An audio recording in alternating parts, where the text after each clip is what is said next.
TTD పాలక మండలి అత్యవసర సమావేశం ప్రారంభమైంది. ఈ సమావేశంలో అనేక అంశాలకు సంబంధించి కీలకమైన నిర్ణయం తీసుకోబోతున్నారు.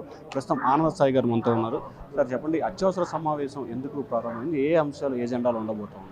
అంటే సార్ నిన్న జరిగిన ఇబ్బందులు ఎవరు ఊహించలేదు. ఎందుకంటే యాజ్ ఎ బోర్డు మెంబర్గా మేము కూడా మాకు ఇది ఇన్ఫర్మేషన్ అనేది మాకు కొత్త. అండ్ లాస్ట్ 2 బోర్డు మీటింగ్స్లో కూడా మాకు దీని మీద మాకు సబ్జెక్ట్గా డిస్కషన్ లేవు.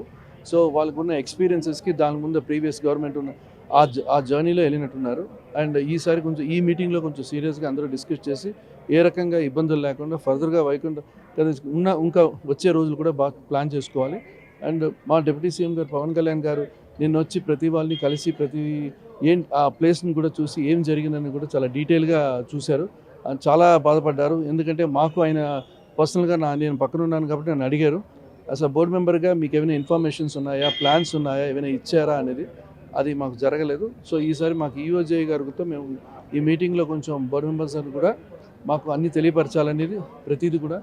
ఎందుకంటే మాకు ఇది ప్రజల సమస్య, ఇది జస్ట్ నేను తీసుకునే దర్శనాలు కావు. నేను బోర్డు మెంబర్గా వచ్చింది మాకు పవన్ కళ్యాణ్ నాకు ఇచ్చింది సేవ చేయడానికి తప్ప దర్శనాలు కావు. సో నాకు ఆ ఇంట్రెస్ట్ కూడా లేదు. సో ముందు నేను లాస్ట్ 2 మీటింగ్స్లో కూడా ఫస్ట్ ఇంటర్వ్యూలో కూడా చెప్పాను, క్యూ లైన్స్ ఉండాలి ప్రతిదీ కూడా. ఆ రకంగా ఈసారి మాస్టర్ ప్లాన్ చేసి, ఎందుకంటే మనకి చాలా స్థలాలు ఉన్నాయి, ఒక పార్క్ అనే కాదు, ఆ పార్క్ అని ఒకటి తీసుకొని ఏ రకంగా ఆ పార్క్లో వీళ్ళు ప్లాన్ చేశారు అంటే దానికి ఒక సిస్టమేటిక్ లేకుండా, వాళ్ళకి ఎలక్ట్రిసిటీ పవర్ లేకుండా, లైట్లు లేకుండా, ఇవన్నీ చాలా అంశాలు నిన్న పవన్ కళ్యాణ్ గారు డిస్కస్ చేశారు. సో ఆయన కూడా చాలా ఇబ్బంది పడి, నేను కూడా వైకుంఠ ఏకాదశి రావాలనుకున్నాను. బట్ ఏంటంటే ఈ రకంగా జరుగుతుంది, నేను వస్తే ఇంకా ఎంత స్టాంపేడ్ అవుతుంది, అందుకే నేను ఇట్లా ఇంపార్టెంట్ ఈవెంట్లు కూడా అటెండ్ చేయను. పర్సనల్గా నేను ప్రజల కోసం ఉన్నాను అని చెప్తున్నారు సార్. సో ఆ రకంగా ఆయన చెప్పేటప్పుడు మనం ఆలోచించాలి. ప్రతిదీ కూడా ప్లాన్ చేసేటప్పుడు చాలా జాగ్రత్తగాను ప్లాన్ చేయాలి. సో నిన్న జరిగిన విషయాన్ని ఇవాళ ప్లాన్ చేసి ఫర్దర్గా ఫ్యూచర్లో ప్రతిదీ కూడా జరిగే ముందు ప్లానింగ్ కూడా ప్రజలు తెలియపరిస్తే ఇంకా బాగుంటుంది.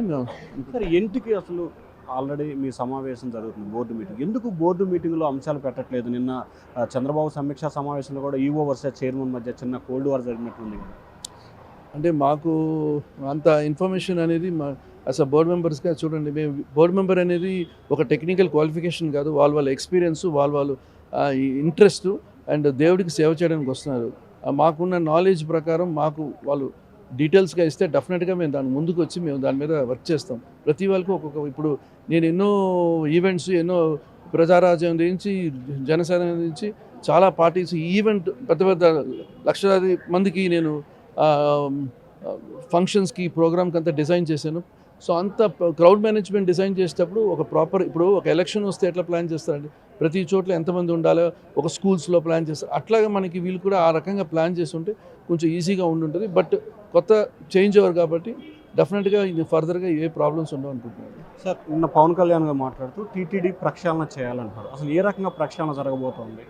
సో ఇంకా అంటే ఈ మీటింగ్ తర్వాత కళ్యాణ్ గారు డెఫినెట్గా ఆయనే పర్సనల్గా తీసుకొని ఈ ఇష్యూస్ ఇంకా ఫర్దర్గా రాకుండా, అందుకే ఆయన చాలా అంటే హాస్పిటల్లో ప్రతి వాళ్ళని కలిసేటప్పుడు చాలా బాధపడ్డారు. అంటే అంత ఇనిషియేటివ్, అంత ప్లానింగ్ లేకుండా ఎట్లా జరిగింది అనేది చాలా బాధగా ఉంది. ఎందుకంటే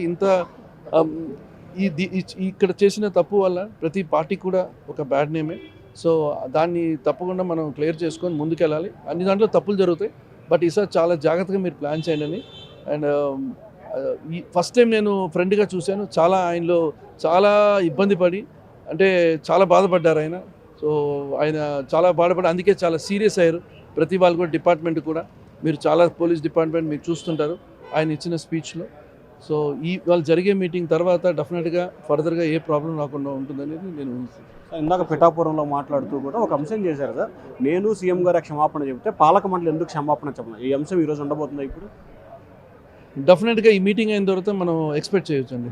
థ్యాంక్ యూ, అది నేను కోరుకుంటున్నాను, చూడాలని. Thank you. సో ఇది మొత్తం మీద చూసుకుంటే బోర్డు మీటింగ్కి సంబంధించి అనేక ఎజెండాలు, అనేక అంశాలు ఉంటాయి. కానీ అంశాలు మాత్రం యాజ్ ఏ బోర్డు మెంబర్గా మాకు సమాచారం ఇవ్వట్లేదు. మాకు కనుక సమాచారం ఇచ్చినట్లయితే దానికి సంబంధించిన కొన్ని డైరెక్షన్స్, సూచనలు, సలహాలు చేస్తాము. అదే అంశం పవన్ కళ్యాణ్ కూడా మాకు చెప్పట్లేదని చెప్పి నేను చెప్పడం జరిగింది. ఈసారి బోర్డు మీటింగ్లో అందరి అభిప్రాయాలు తీసుకోవాలని చెప్పి పవన్ కళ్యాణ్ సూచన చేశారు. ఇక నుంచి టీటీడీకి సంబంధించి కీలక నిర్ణయాల్లో పవన్ కళ్యాణ్ జోక్యం చేసుకోబోతున్నారని చెప్తున్నారు ఆనంద్ సాయి. అలాగే ఈరోజు బోర్డు మీటింగ్ సంబంధించి జరిగిన తర్వాత పవన్ కళ్యాణ్ ఆశించినట్లు కూడా టీటీడీ పాలక మండలి క్షమాపణ చెబుతుందని చెప్పి ఆయన ఆశిస్తున్నారు. Voter studio. For more videos like this, subscribe Big TV channel.